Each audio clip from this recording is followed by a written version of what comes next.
I am the managing director of an agency called Digital Optimization. And being a managing director is not all about always putting out fires. Yeah. I am a champion for the underdog. If I could do more to protect and empower women and children that are at risk, I would do that. Just recognize it. Competing. Yeah. Everyone feels like they know better, you know, Yeah, for or sure, ChatGPT knows better, you know. I am passionate. In fact, this green is our green. It's our Pantone green. Also staying relevant is knowing when to ask the right questions. AI is changing how people think about the things that they need to do, especially creatively. At what point do you lose almost your creative license as a human when that's all you do? Keep your circle small, keep it genuine, make sure that you're not surrounded by energy vampires. So of course AI is going to say AI powered marketing. So I actually win. I win because my number 2 answer can't be with AI's number 1 AI answer. I think I win that. Welcome back to another jam-packed episode of TMC podcast. This one is for the books, Buffet, you know, because we are joined by somebody I like to think of as the OG in the marketing game. If you are interested in marketing, advertising, or you're just curious to learn what it really takes to lead a team in this ever-changing game of marketing and advertising, then this episode is definitely where you should be.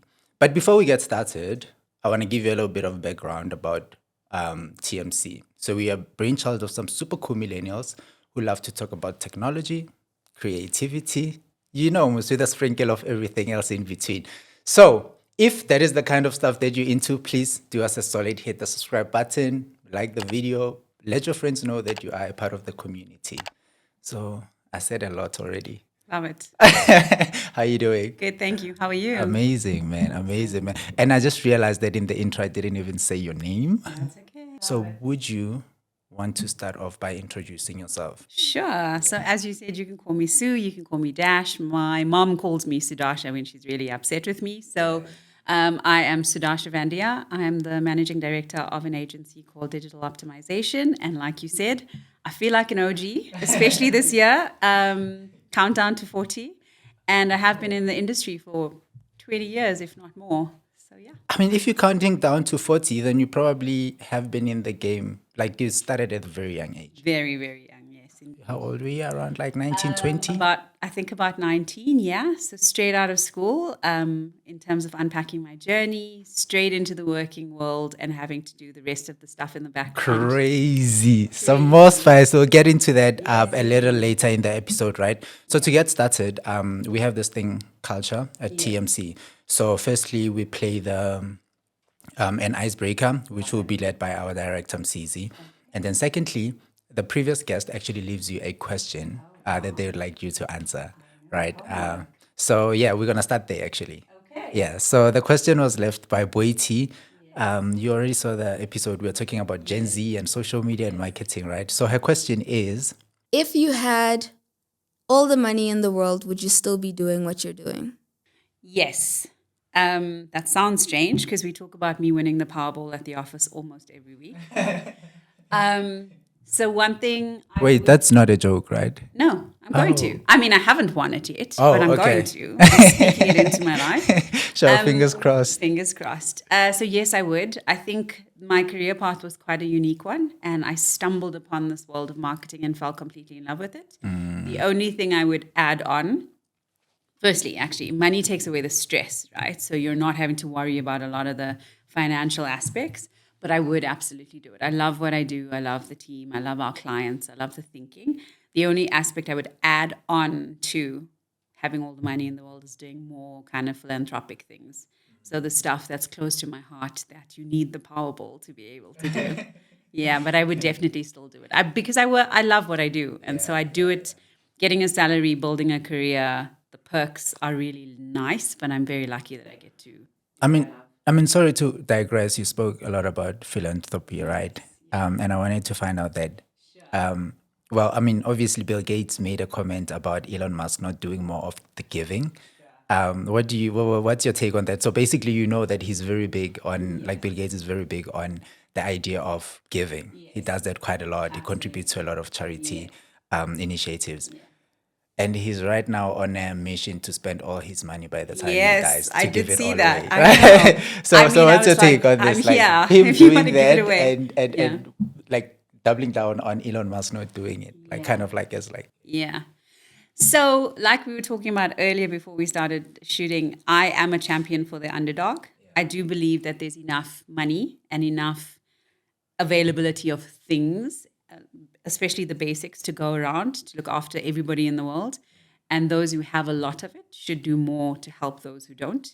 So I don't disagree with Bill Gates, and I don't want to comment on Elon Musk because that's like going out, it's taking the positivity out of the moment. But I do think, so if I did have the Pablo, a cause or an area that's particularly close to my heart is the safety of women and children. I know we talk about a lot about what's happening in our country and around the world. If I could do more to protect and empower women and children at risk, I would do that. I love to hear that. Still doing what I'm doing. I love too. to hear that. Yeah. You said I'd rather not weigh in on Elon Musk. So they say if you don't have a nice thing to say about somebody or something, rather keep it shut. You know? Yeah, I mean, it's not my place to bash someone, but Yeah. I have strong views that don't exactly align with his. For me, values are really important in the world, in your job, in your personal life. And I just think maybe he's gone a little bit on the opposite side of what are good core values. Okay. This could go on and on and on and on. Zizi, we seem to be taking out of your time. Let's play the TMC Trivia. Oh, boy. Yeah. Okay. So Zizi will quickly explain to us how the game plays, and then we're going to kick it off. Welcome to TMC once again. Very simple. TMC Trivia, it's just 5 general knowledge questions. Okay. It's multiple choice, guys. So the answers are there. So, Oh, boy. Yeah. When I ask the question, shout out your name, and then whoever said their name first, I'll just recognize it. Competing. Ooh, Yeah. he has an advantage. This is No, his he didn't podcast. see. He didn't see. No, we make sure that I don't He see doesn't them. even know what the questions are. Okay. Yeah, but it's just 5 simple questions. Both of y'all should know these. If not, then I don't know. I lost 5-0 to B last time. Oh, wow. Okay. Nice. There's a trophy there that whoever wins gets. So whoever Prizes. wins, you pass them the trophy, and then they do like an acceptance Nice. speech. Love it. So far it's 1 to the guest and 0 to the podcast. Yeah. So guy, please. All right, sir. Represent well here. Yeah. So the first question is, what color is the middle stripe of the South African flag? Guy. Oh, Go. I haven't given you the options, but go ahead. Guy. Oh, sorry. Yeah, give us the answer. It's green. It's green. Okay.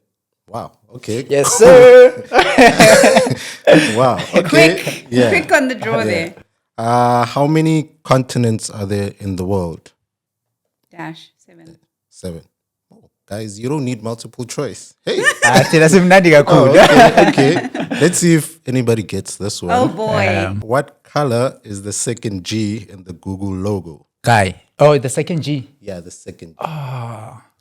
It's red. Wrong. Sudash, do you need I options? think it's green. Oh, right. Guess what? Come back, kid. Oksala, So it's guys, a you don't point. want the options. Okay, that's fine. No. You're too smart for your trivia talk. Okay, cool.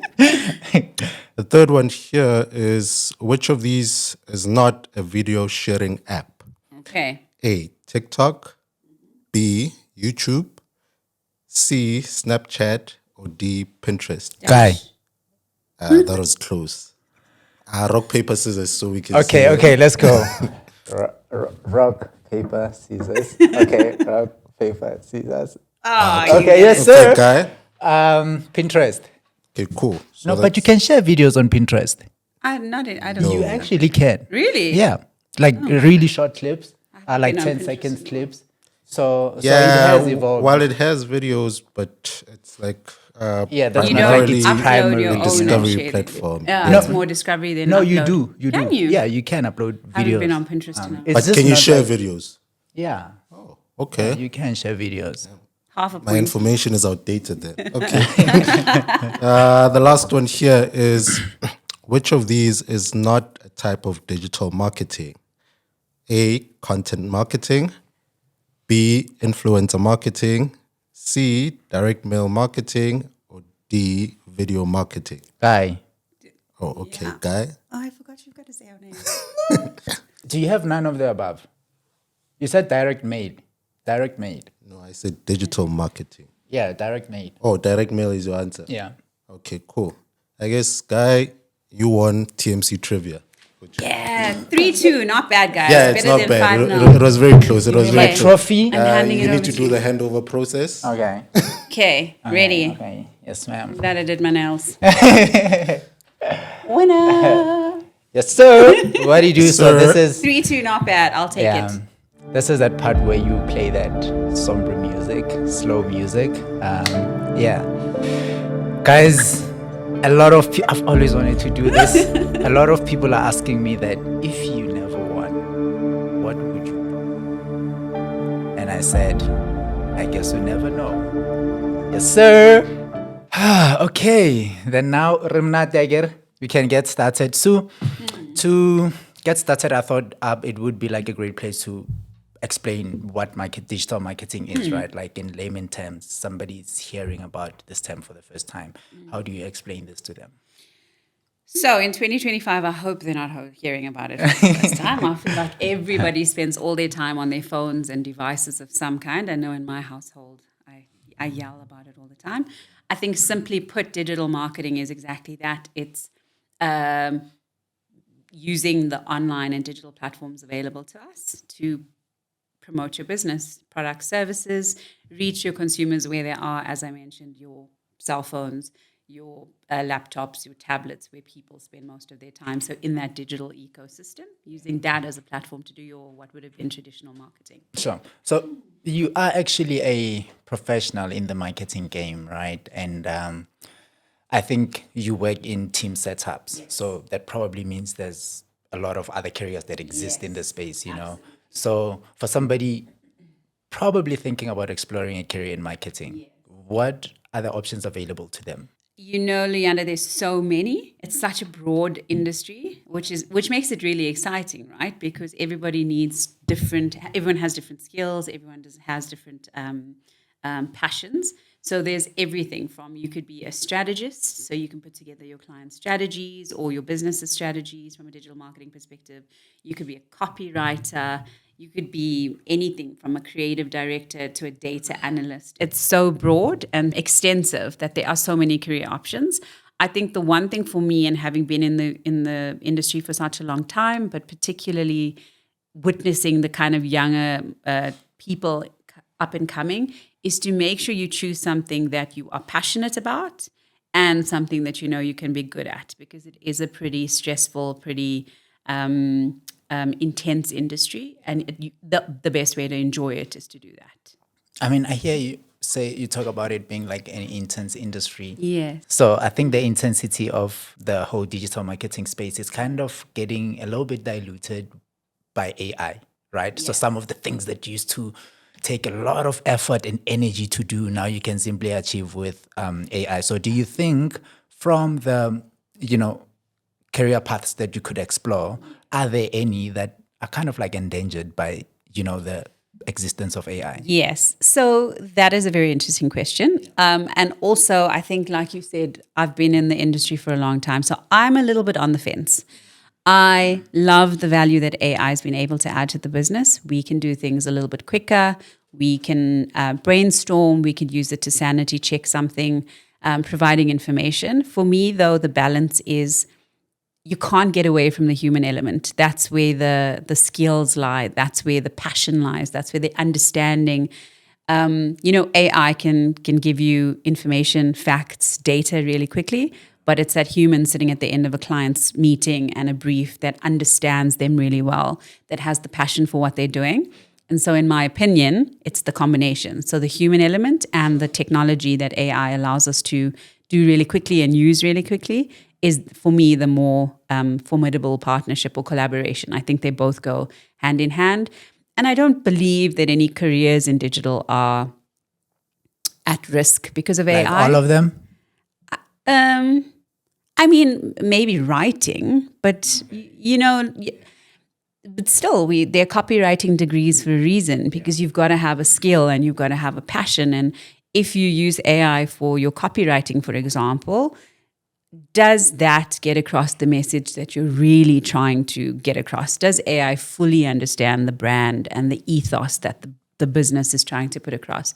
Do they understand the various consumer segments that you're trying to communicate to?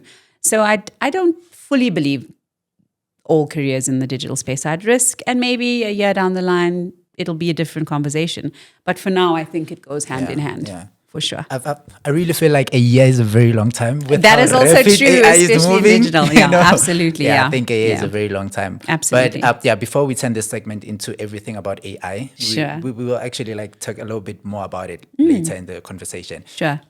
Sure, we do agree that there's certain things that AI kind of like substitute, the Absolutely. need for humans. Yes. But there's like those skills that to actually become successful in the space, you need to have as a Absolutely. human. Absolutely. So what would you say those skills are? Sure. I think to start with, marketing, digital marketing in particular, is super fast paced. Things can be and should be turned around pretty quickly. You have pressure from the business, you have pressure from your clients, or you are the client and you have pressure. So I think at a human level, from a skills perspective, you have to almost be fairly resilient. I do always say to the team sometimes when things are really stressful, we're not saving lives, but the importance behind what we do is we're impacting a business's bottom line, revenue. So I think you have to be resilient. From a skills perspective, depending on what you choose to do.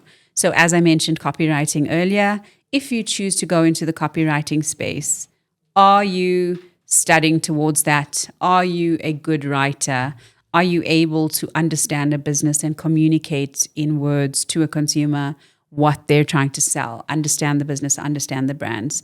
So I think it's also a bit of a broad question because you need to holistically understand the digital ecosystem. So know what's happening, be on top of trends, do your research. But depending on the role you choose, you should be able to be passionate and skilled in that area for sure. I do get the passion and the technical aspect of it, Yes. like the skills side of things. Do you think there are interpersonal skills that we didn't necessarily like touch on? From an interpersonal perspective, I can share from what's one of the biggest challenges as people who are almost a bit more hesitant to collaborate. In the digital space, it's a multiple pieces of a puzzle that come together to do one ultimate job, right? So, for example, as a strategist, you will have a role. As a creative director or copywriter, you will have a role. As a campaign manager, you will have a role. And that entire kind of ecosystem for me does work like a puzzle. All of the pieces have its place, and when you put them all together, you complete your puzzle. Yeah. You have to be open to teamwork. You have to be open to collaboration, and you also have to be open to feedback. Because someone has information, has experience, has the client, for example, they know their business and their brand. Even if we're not always right, you have to be open to listening. And once you listen, you understand. And that's something I feel like almost gets a little bit lost because everyone feels like they know better, Yeah, for or sure, ChatGPT knows better, Chat told us what to do.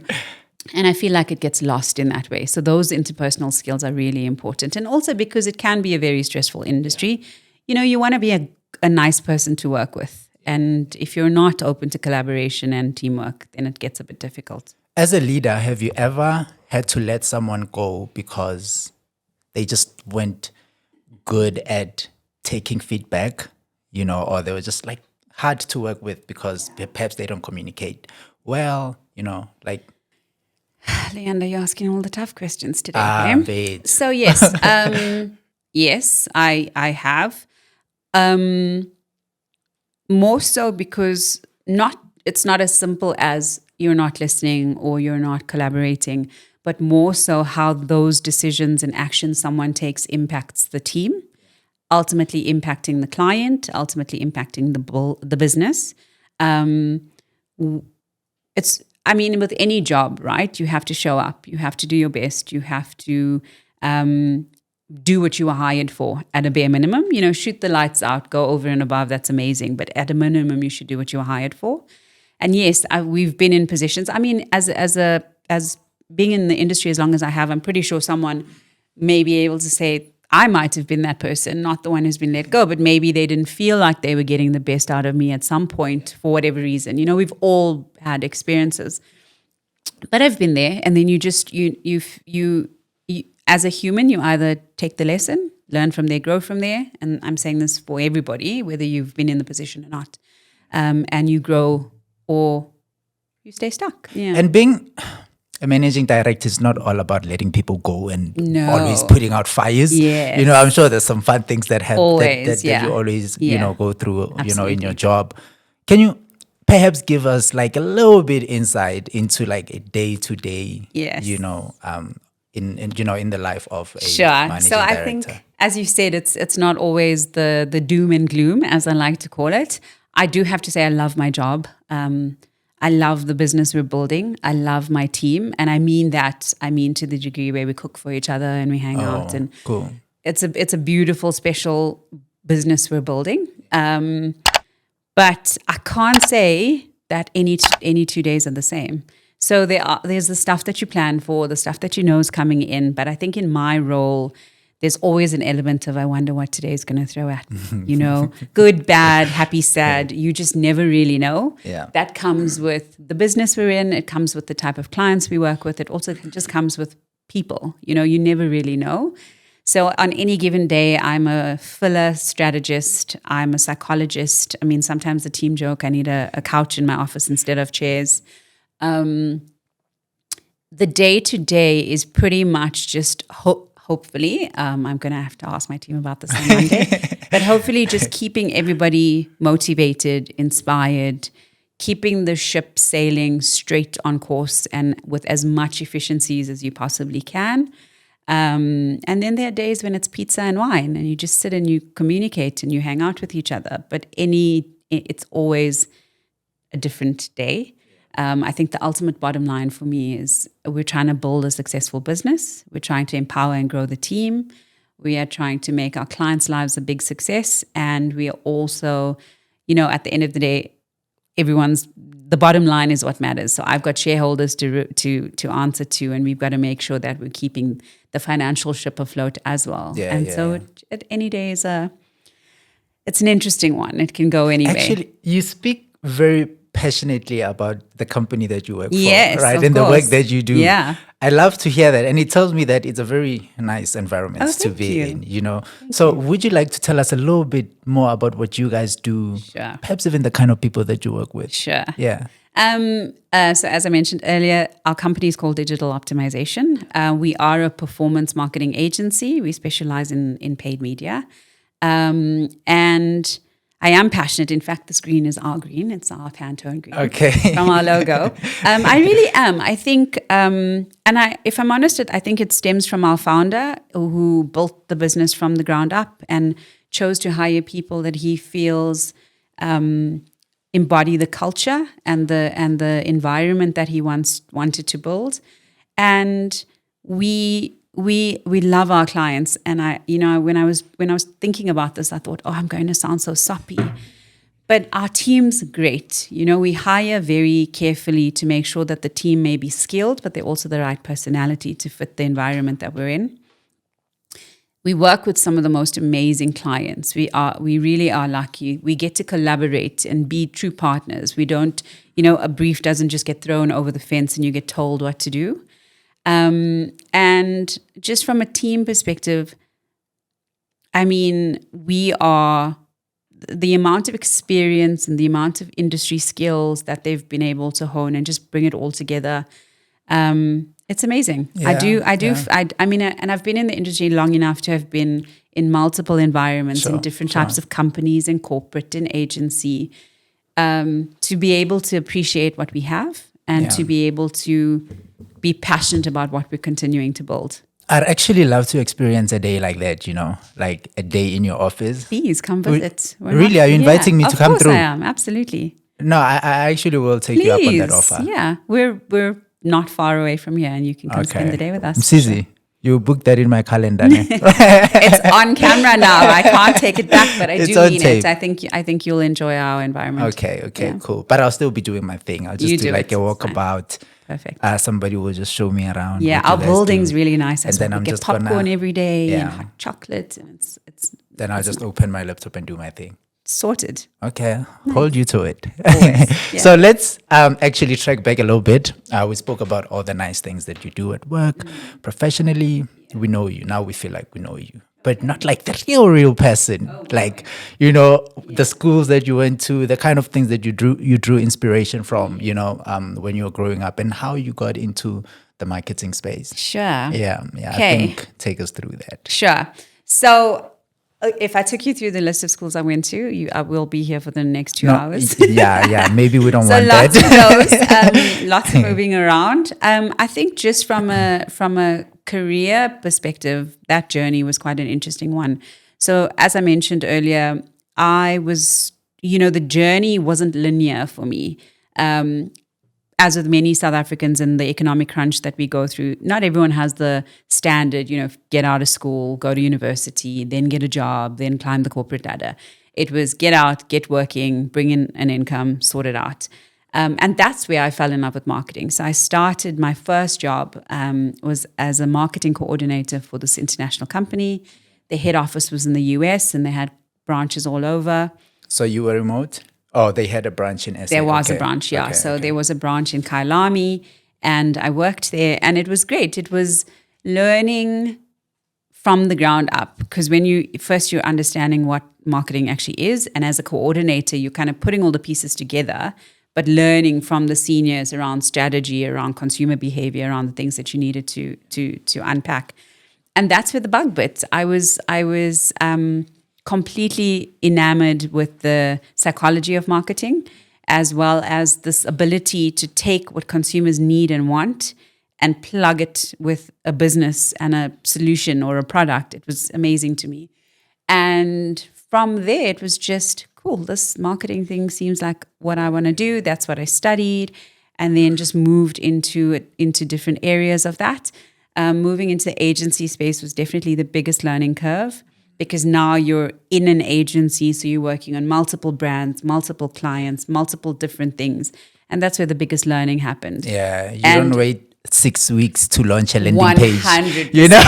And in fact, one of my first projects was one of the FMCGs, and this was so long ago, so I'm telling my age now, where one of the brands was like, oh, we see there's this website thing that needs to be like we need to create this website thing. What is a website? And we were still in traditional marketing at the time, and I put my hand up and I was like, I have no idea what that is, but I'm going to help you figure it out, and we're going to do it. And that was the first time building a website, which was basically what we would now call like a basic landing page. And that's when then the change from a standard like traditional marketer into the digital marketing space, and I was hooked. All I wanted to do was learn more about it, understand more about it. When you're transitioning now, because you see there's a lot of change, right? You also wanna adapt. Yes. Who are the people that you are filling yourself up with? At that point, it was one of our creative directors, actually, because he was a traditional standard, like TV, radio, all of that stuff. And us working together on this massive client going, we don't know what we're doing. Yeah. Let's figure it out. And at that point, research wasn't as easily available as it is now. I sound like I'm talking about the 1950s. It wasn't that long. But it was not as readily available. So it's not like you could go onto the internet and search how to build a website at that stage. You had to figure it out. You had to learn. We had an amazing, what was starting out to be a new development team, and they would help and they would teach and they would grow. And it was just throwing yourself into it, knowing that this is probably going to be a lot of early mornings and late nights, and figuring it out. And then as I progressed, I think the agencies I was in, the everybody that was more senior was amazing and instrumental. I can say over the years I was very blessed with a lot of amazing, kind, very helpful people who were open to teaching. Yeah, nice. Do you think it has changed a lot, like marketing from when you began till now? I mean, you're talking about a website being early this, 2000s, game-changing thing, yes. If it has changed so much, do you still feel relevant? One. Number two, if sure you are, how did you get yourself in that place where you like, it's changing, but Yeah. I'm going to be water, Yeah. and I'm going to take shape of Yeah, what's whatever you happening. put me in. Put me Absolutely. in a cup, I'll become Yeah. a cup. Put me Yeah. in a squeeze bottle, I'll be there. Absolutely. Like, what are the things that you would say you have done in the journey to Yeah. not become a dinosaur? I love that. So I do want to say, I do kind of hold on to some of my dinosaurness. Yeah. I love like my being a millennial and being a slightly older person. I don't even know if that's what I should be saying, but I love some of the values and the work ethic and some of the things that almost feels like it died with our generation when we were coming up in the industry. I love that. I hold on to those things passionately. I feel like it helps. But in terms of staying relevant, I think by virtue of being in the digital marketing space, you stay relevant. You can't stay stagnant because things are changing. Every day you get a new brief. Every time you get a new client. Every time you expose yourself to a new platform or you're doing strategies, you can't stay stuck. You have to move with the times. And because digital moves at the pace that it does, you're kind of going with it. So I don't know if digital's dragging us along or we're just on for the ride. But you have to stay almost eager. You have to stay curious. You have to learn things. I mean, I'm not the most technical digital person, but if I don't understand something, I'll call up our ops director and be like, can we please go into backend and can you just show me the graph that shows me what information I need to know here so I can understand it? So it's a combination. And also staying relevant is knowing when to ask the right questions. If it's something I don't know, I'm not going to say to someone, hey, I've been in the game for 20 years, don't tell me. Like, help. What is that? How do I figure it out? Go into back end, learn the things that you don't know. And I think for me, it's less about staying relevant, but more about being knowledgeable in the now so that you can do the best for your team, you can do the best for your clients. And at the end of the day, just do a really good job. Yeah. And feel proud. You don't want to be the one person who's like, oh, I was too scared to ask about that thing, and then I gave the wrong advice. For sure. And that's what I try to instill in the team as well. Rather ask the question, get the answer, and do something right than be scared and make a big mistake. And I mean, even in this day and age, you can just ask the internet. Absolutely. Unless if it's something that you need to go to the actual person. But there's just so much information out there that it feels like there's just too much to keep up to date with, Like I feel in some type of way when my boss tells me about a new thing that's happening in my line of work, which I don't already know about it, but it seems to be happening pretty more often today, especially for marketing, because now with AI and the information that's out there, everybody feels like they can now all of a sudden they do marketing. Yeah, absolutely. So I think the most important thing is not just learning, but it's knowing what you need to learn. Exactly. Because there's just too much. If you want to learn everything, you're definitely not going to win. You're not going to win. So what are the platforms that you go to for updates? Oh, my word. Okay. There's so many training platforms available, right? So if you need to stay well trained and get your certifications, there's obviously your Metas and your Googles. There's Skillshop. There's marketing platforms that you can go onto. I think just from a platform perspective in terms of like what we're using more regularly to do quick things, to create efficiencies, to get work done and get it done quickly. Let's see, Canva, from a tools perspective, has been instrumental for us in recent, you don't always need a purely dedicated design resource, but if you need to do design quickly, templates, intuitive user experience, it's amazing for us. It's been working really well. What else can I say? So ChatGPT, obviously, can't go without saying. So what's really interesting is there's a tussle with the team and I in the building because I say responsible use of AI or ChatGPT in particular. It mustn't do your job for you. As a human, you still want to do the thinking. You still want to do the ideation. You still want to do the solutioning, because otherwise, what's the point? But you can use it responsibly in the soundboarding, sanity check, understand, research quickly. There's a time and a place. It shouldn't do your entire job for you. And I read an article the other day where universities are now trying to wage a war against everybody's papers that are being submitted that are being using, ChatGPT or any other form of AI. And it becomes a challenge. At what point do you as a human keep your thinking brain muscle exercised, Now, it's a tough one for universities. And it becomes a tough one, in instances where someone puts together a presentation or a strategy using AI and you go, and then you dry run it and you ask a question and then like, oh, I'm not sure. I didn't think about that. It's the most frustrating thing, because I'm not going to put that presentation or person in front of a client, because you need to do the thinking. You need to understand it. And if chat validates your thinking, fabulous. But chat can't do the thinking, in my opinion. It's not a popular opinion, but it is my opinion, because I think we should be thinking. Yeah. What else is there? Oh, something that's quite important for us is GWI, so Global Web Index. We use that from a research perspective. So to understand consumer behavior, to understand You patterns. said it's Global Web Index, yeah, GWI. Oh, okay. So they actually put up reports around marketing and stuff. Yes, Oh, and okay, we have okay, access to the tool, so we can log in and do actual research. So pull trends, pull stats, pull consumer behavior in specific regions. I think they're in like 50 plus countries it's a now. paid platform? Yes, Oh, it okay, is. okay. And we have the team. So that's where we go if we need more information, in-depth research on our consumers, consumer behavior, trends, insights, that kind of stuff. So I think that's where we land the most prominent. And what we need, we use when we need it. But those are the three, I think, that from a tools perspective, I would go I think thumbs up. I think it's a little bizarre, but I actually noticed something about my routine and my pattern actually around work. Every time I have to do something, well, not every time, but today I actually wanted to do something. Like I wanted to write a short script for a promo that I need to do for the podcast. And the first thing that I thought about was, what's the best prompt?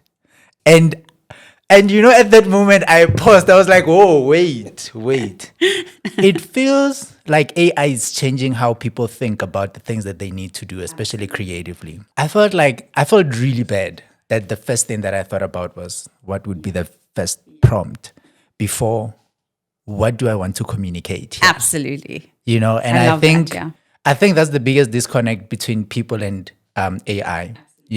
Understanding first why you need to do the things that you're doing, because you know what result you are actually aiming for. Absolutely. And I think that's where AI really, as much as it is very robust and very powerful, it just shouldn't replace our thinking process. It just shouldn't be like a substitute for applying our brains. Absolutely. And that for me is really important, I think, because if you're using it, say, 6 of your 8 hours a day to replace your thinking, how do you function in the rest of your life?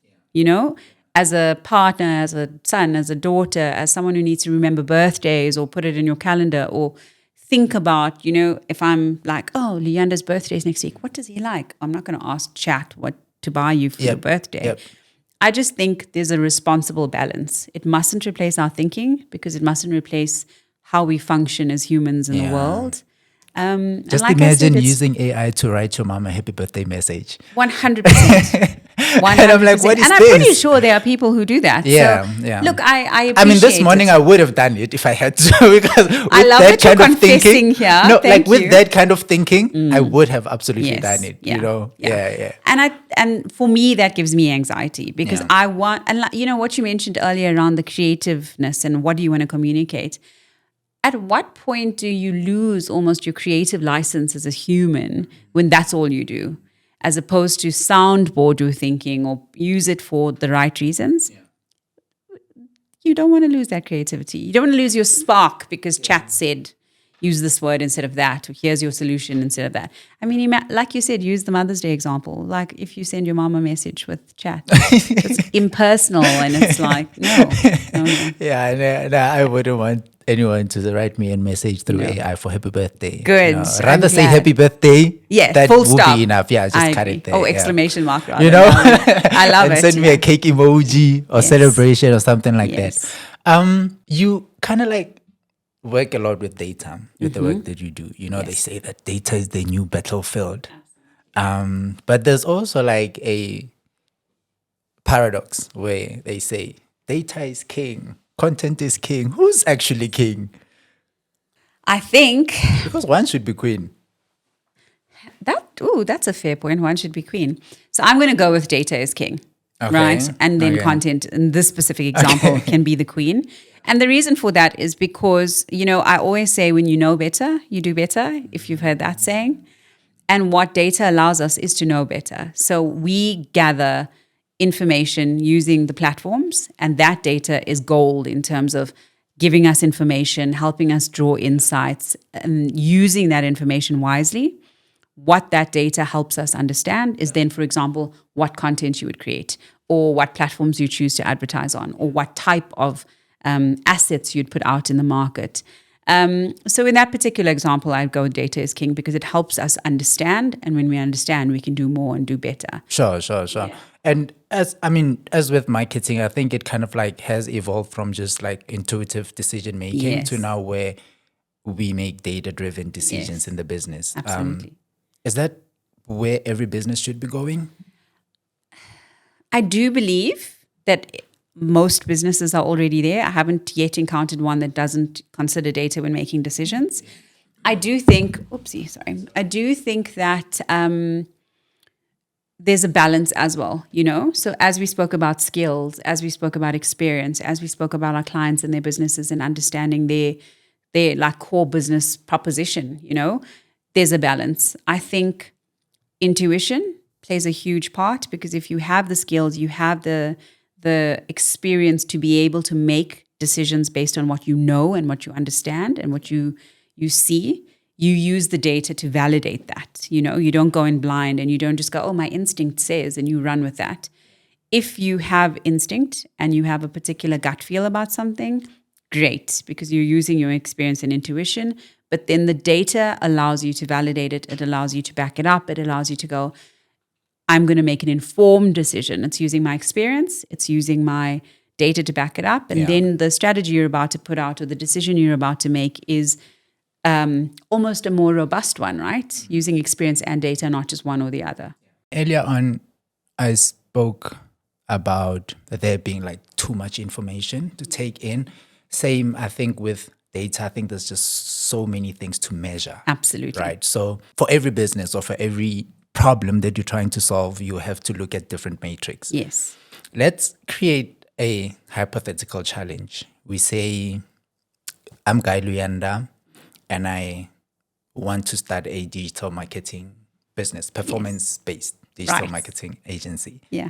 What are the things that I need to be tracking to make sure that I focus on the things that help me drive my business forward? Right. That is a very good question. So that's obviously, as digital optimization, we are a performance marketing agency. And you cannot put yourself forward in the market as a performance marketing agency if you aren't committed to driving results, because performance ultimately means the responsible use of spend in all the ways while giving clients the return on investment and the KPIs, right? So if less down CPI, CPL? All of the things. Yeah, CPL. All of yes, and that's one of them. So to that point, I think all businesses are different and everybody has a different metric that they need to measure. So some would be actual immediate sales, like a Superbalist. It's how many people shop online, what they buy, how big their basket size is, for example. Whereas in some instances, when you're talking about your CPL, it is a leads-based business. So in things that may be a longer sell, you have someone submit a lead form, it goes into the business, and then they close that lead because it's a longer process. So depending on the business, it can be any number of things. Also, to be fair, not everything is only an actual conversion metric at the end of the day. So it's not a hard sell or a lead generation. There's multiple things. So if you're launching a new product for an existing business, it would be awareness, for example. How many people do you get that new product in front of from an eyeballs perspective? Yeah. How many people are engaging with that content? Are we putting it in front of the right target audience? So there's so many different metrics, and we can plan it based on what the specific brief or campaign or requirement is. For my hypothetical business, we have focused on quantitative results, which we can measure in numbers, right? If you think about things that cannot be really measured in numbers, they call them qualitative metrics. What would those be, and how do they help the business move forward? Let me put one example on the table. You know, you would put up a post on social media. Someone would comment that maybe blue would look better here. You know, that kind of data, right? So, what do you think would actually matter the most for my business, and how can I actually use it? So there are what we call vanity metrics. They mean that stuff's happening, people are engaging, but they don't contribute to your bottom line at the end of the day in terms of your sale and what you're trying to achieve here. So, for example, if you have created a page on, say, Facebook, if we're going to go that route, and people like the page, so you've got 1,000 likes within a week, but none of those people engage with the content, and none of them click through the website, and none of them end up buying what you're selling, it's still just a vanity metric. Having 1,000 likes is not necessary. But if you had 500, for example, and this is such an arb example, but 480 of those engage with your content, share what you're posting, like and comment, and it's positive engagement, it means that, number one, you've reached the right target audience. So it's not wasteful and not people that are just going to hang out on the page doing nothing. It means the messaging you're putting out is likely to be relevant to them, and that the content is being communicated in such a way that is relevant to kind of what they understand, what they're looking for. Yeah. So those vanity metrics have a place. And what ultimately happens is when those things come together, it goes down the line and your hard sell happens. So if they're engaging with your brand, if they're liking the content, if they feel like they're resonating with Leander's business, they're likely to buy something, or they're likely to send you a lead form to say, hey, can I have a quote so I can buy something? It all works quite well together, but it's got to be the right balance of qual and quant working together. Love that, qual and quant. It's the new term, right? So much easier to Qual say and as well. quant. Yeah. So, damn, I had this question in my head I wanted to ask. Now I forgot about it. Okay, yes. Yeah. So what I wanted to ask was, which companies do you think have marketing teams that are really doing magic with data? Right. Yeah, like if you were to think about a brand who's working Yeah. magic with data. Yeah. Yeah. So this is not a plug, but I do want to say I think our team as one, because I Oh, see okay, it day okay, to day. okay. Like I mentioned earlier, as a performance marketing agency, you have to back yourself up with the numbers. I think the way that our team's working and the way that we're learning to work even better, faster, harder, using data as our backbone, is it's just improving every day and improving with the clients and just genuinely delivering results.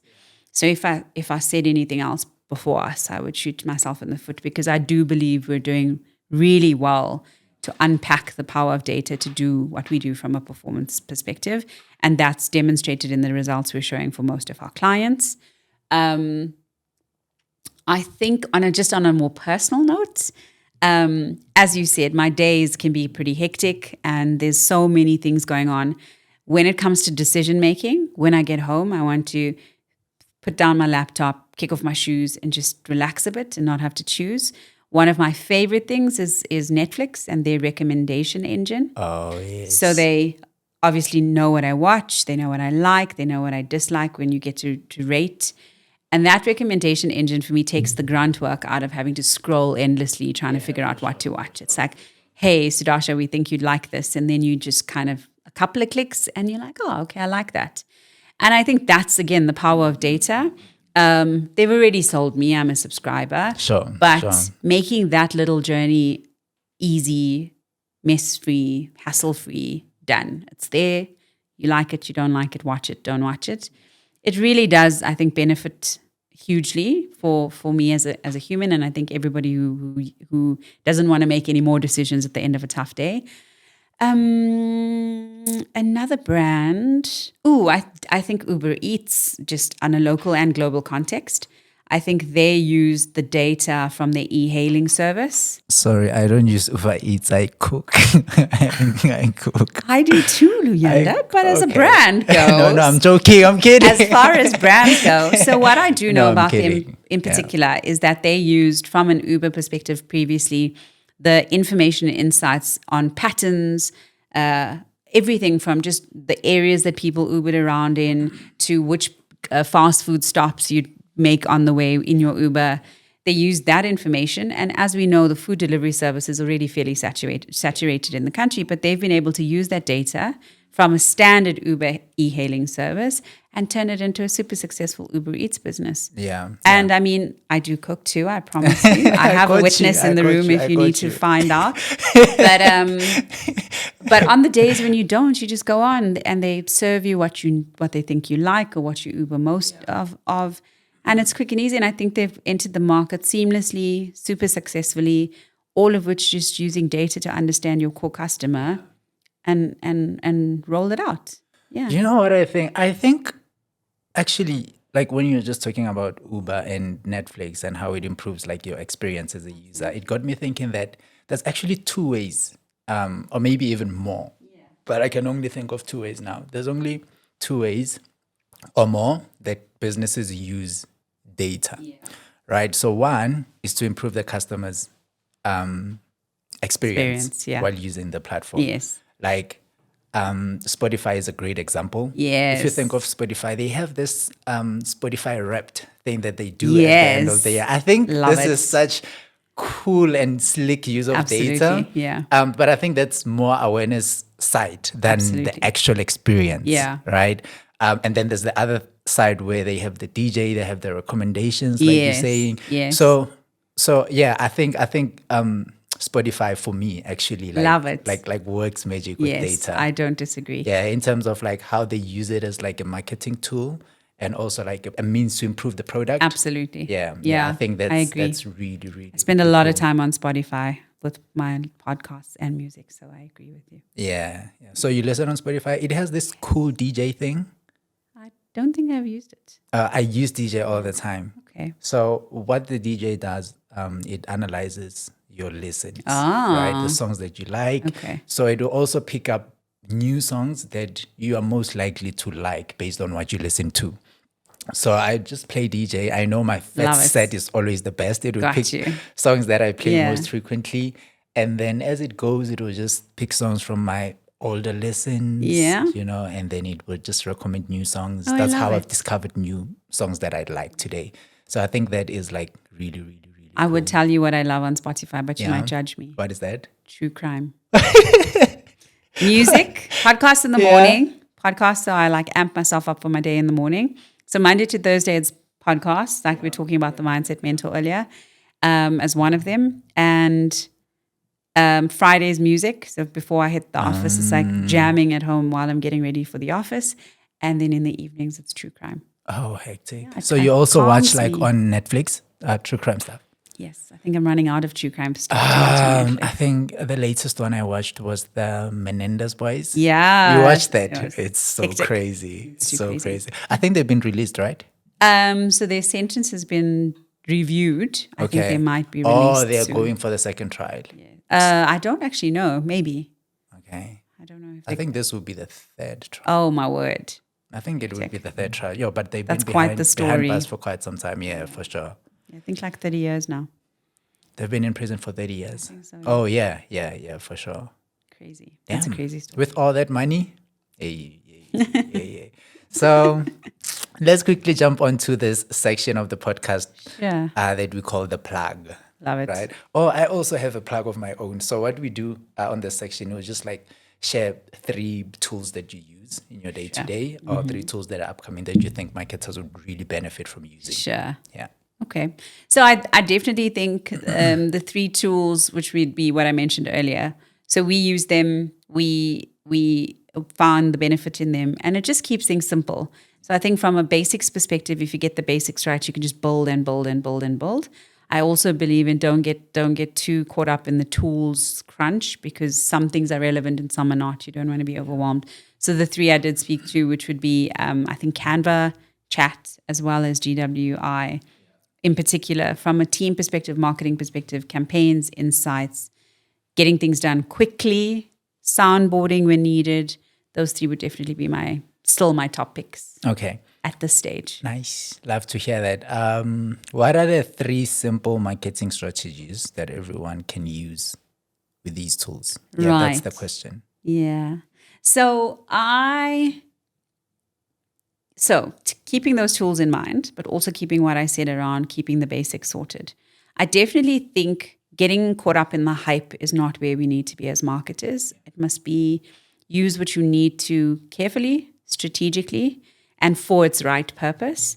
So I definitely think using those tools and others in particular allow you to get enough information, have enough wiggle room to make decisions, but also pivot where you need to. So those things would be, I think, understand your business from a unique selling point perspective. So what are your USPs and how do you want to communicate them? Using tools to understand your customer really well, know your audience really, really well, so that the next steps, which would be putting out content, putting out messaging, promoting your products and services in the way that's relevant to them, is keeping the basics right. Because once you get those basics right, you'll bring in the right customer and ultimately drive results. Amazing. Yeah. So Buffet to TMC podcast is not really a TMC podcast until we talk about mental health. Right. Love it. Yeah. Let's Yes. weigh in on that just a little bit. You work in a fast-paced environment, like we Yes. said. Surrounded by people. Yes. Sometimes it can be very overwhelming. Yes. And how do you make sure that you do prioritize like high performance as you Yes. should, Yeah. but still take care of your mental health? That is a very good question. Yeah. So the honest answer there is I think I'm still learning that, and I'm still figuring it out as I go along. The things I can say for sure is you have to find a balance.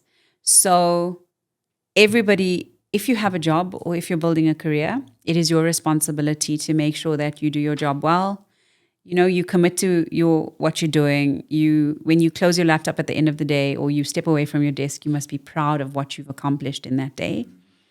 So there's a balance, right? That is kind of your starting point from a role perspective. But as a human being, I think it's important to set the tone for your day, for your week, for your life, quite importantly. So routine is really important. Build one that works for you. Build one that works to your strengths in terms of whether you're a morning person or an afternoon person.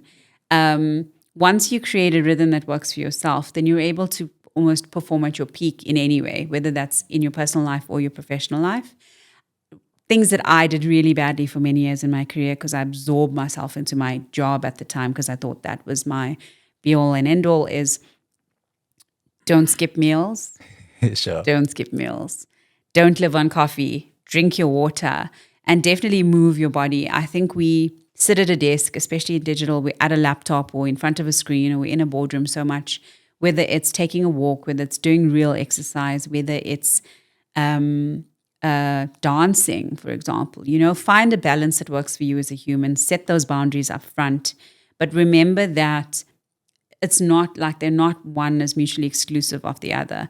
You can be high performing, you can give your all to your job, you can do the best you can while still looking after yourself and vice versa. They don't have to be in isolation. And I think something that I learned the hard way is it's important to look after your mental health by understanding that sometimes people are going to disappoint you. It's not going to be 100% amazing 100% of the time. And it's how you grow from that. So sometimes it's your fault, sometimes it's not your fault, but it's always about how you take the lesson, understand what happened or what went wrong, what do you learn from it, and how do you learn and how do you grow from it, regardless of what the other person did. Yeah. And I think in the industry, it can be cutthroat. There's a lot of people in the space. There's a lot of jobs that, everyone's vying for the better title, the better job, the better salary, the awards, the accolades. Yeah. It's going to be tough. It's not going to be easy. People are going to do dodgy things. We experience it regardless. One of my favorite sayings is, what is the best revenge? None. Just accept that people do strange things. Allow people to be who they are. Heal, move on, forgive, and just do your best to not become one of those people. And that is the biggest, I think, learning for me that's preserved my mental health, especially towards the last couple of maybe 5-10 years of my career. Yeah. Yeah. When did this become a therapy session? When you ask the I question, feel so, have I helped you here? Was I the therapist in that moment? I love it. You really did help love it. me quite a lot, because like I've been really thinking about my life lately. I just turned 30.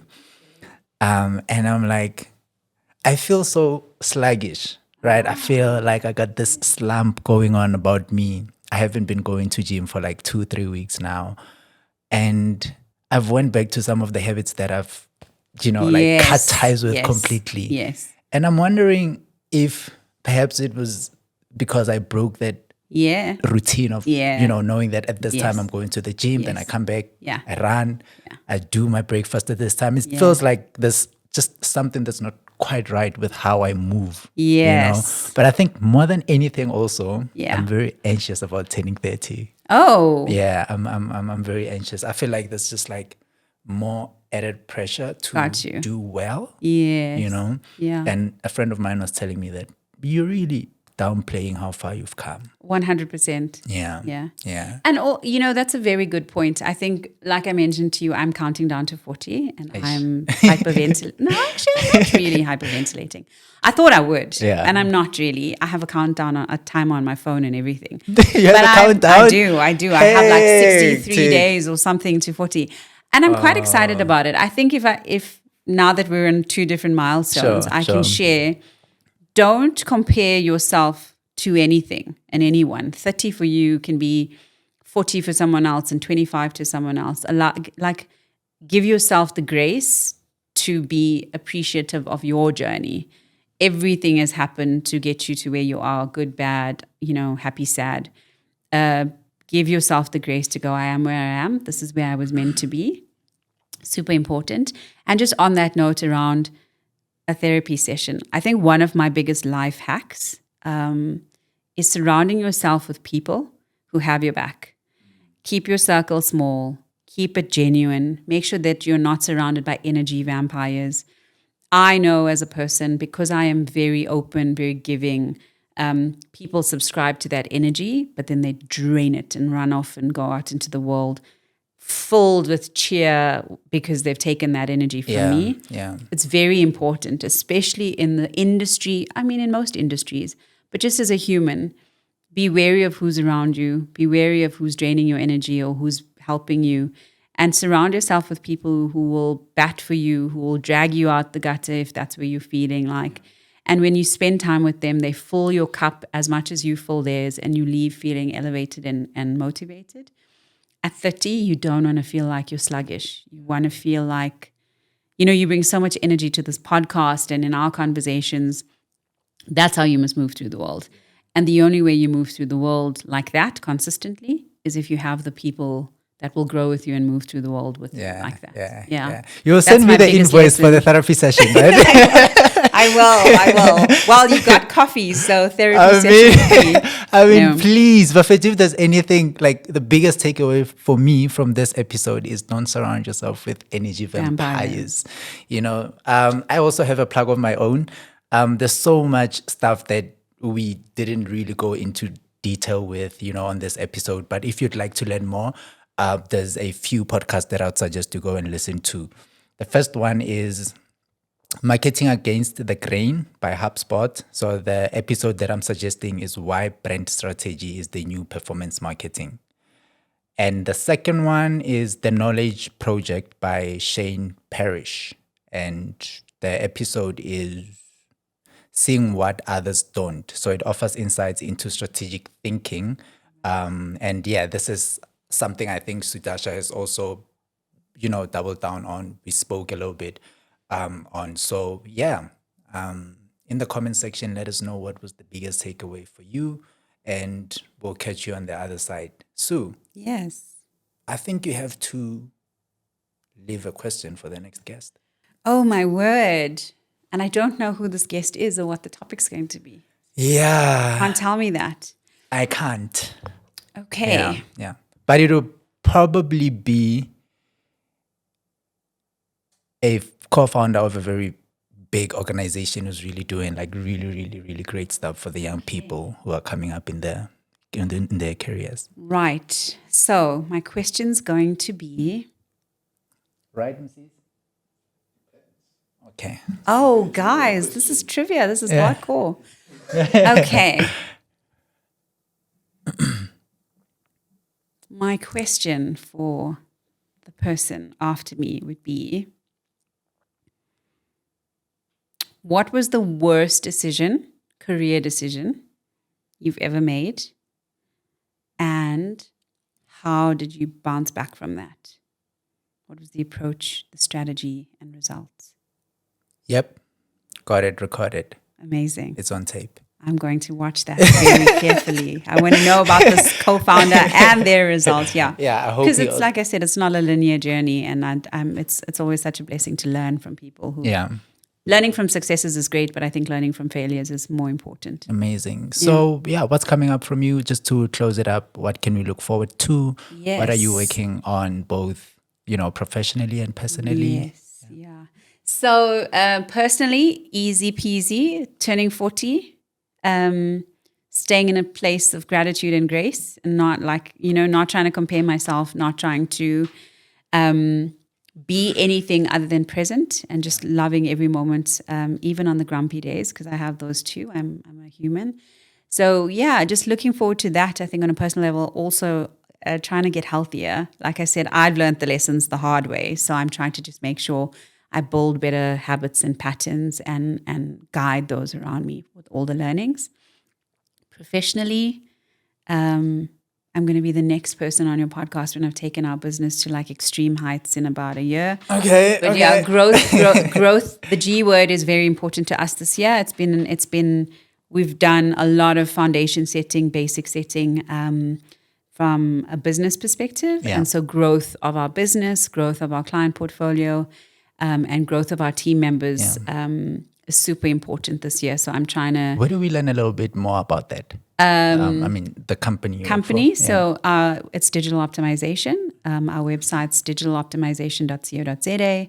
We're on Instagram, Facebook, LinkedIn, or just find me, add me, and get all the information you need. Yeah. You're not going to find a more passionate and skilled team in one. I can tell you that much. And I've been around the block a lot. I can guarantee it for sure. Yeah. And if you're looking for her on LinkedIn, you will find her.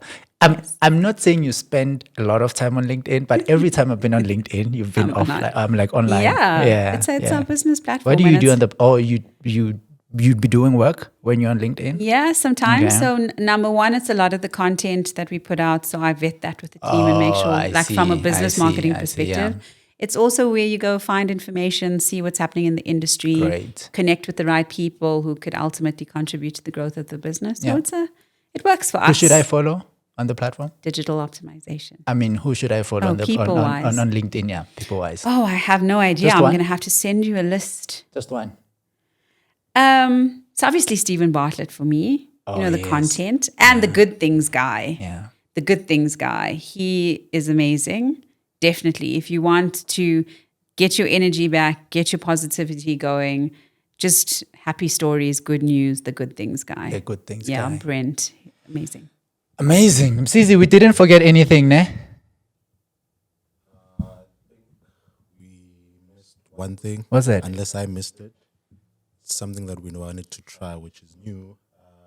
We asked AI this just to check and see if humans are still intelligent than AI. We're just trying to test and see. Okay. Yeah. So how does that work? Yeah. Now we just asked AI a question, and then we're trying to see if AI and people are thinking. Our answer. similar. Are you quizzing us again? Or- Oh No, my no. word. No, I it's don't not think even he's a quizzing test, us. though. I It's not think even a- I think what he's gonna do, he's gonna prompt AI, right? Yes. And then you are going to judge the response, what you think about Okay. the response. Or you'll give us right? a response and let's see. See, what it the is a answer quiz. is. We're a big It's not a quiz. quiz. It's No, just no, we're it's not a we're Go quiz. for gonna it. see. Yeah. Okay. I already What's the prompted prompt? guy. What digital marketing skills will be in demand in the next 5 years? Right. Okay. That's it. So we're trying to see if the answer you will give us might be the same Yeah. as what Oh, AI will give okay, us, or the okay, other way around. okay. I see. And that's it. I can. Who's smarter than the AI? I don't know. I don't know if I want to compare myself to AI at 40, but I mean, everything exists at the moment. I think data science, like a data analyst, data directors, data scientists is going to be up there because, like we spoke about, there's so much information and data out there in the world. We're going to need someone to help distill that into actionable insights. So I think for me, in the next year, I think that's the build up. Okay. Are there more? Ooh, I mean, that's my top one. The top one. Yeah. Okay. The answers we got from the AI, Yeah. which is ChatGPT. Yeah. I don't know if you're using any other tool, but Yeah, this that's a is the good one one. we use here. There's one. Number one was AI powered marketing. Okay.